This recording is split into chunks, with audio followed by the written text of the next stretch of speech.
The lesson. Oh yeah.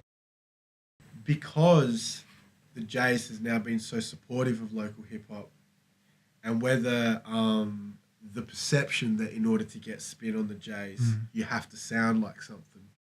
Do you think though that because people have developed that sort of notion, that it's quote unquote watered down a lot of the local music that comes out now in comparison to maybe 2000 to the early 2000s? Yes and no. I mean, obviously, the more popular local hip hop becomes, more people are into it, and more people are going to try and do it. So, you know, that works hand in hand with like the quota between something that's good and something that's bad. Obviously, if there's more people doing it, then it's going to be more good, but equally, it's going to be more bad. Yeah, I definitely think for a few years there, people were trying to sound like the next Hilltop Hoods or the next Funkles, or the next Bliss and Esso. But I feel like in the last 2-3 years, people are really beginning to become comfortable in what they want to do.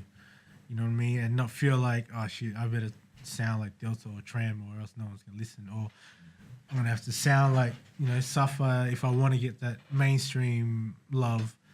I think people are just making what they want. Because, you know, I think the scene is like beautiful at the moment, you know, because you have someone like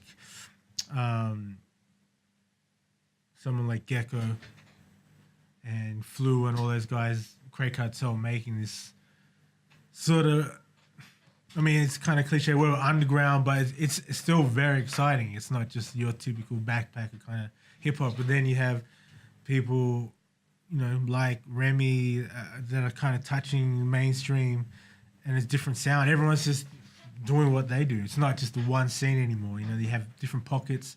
TK, you know, like doing her own thing. It's not traditional hip hop, but it's a branch of hip hop. You know, she's local, Adelaide local, right? TK. Yeah, TK Meister, and you know, and there's no certain sort of path you have to take anymore. You know, especially with the internet, everything is like open season. You can just do what you want to do and hope for the best. The lesson. Oh yeah.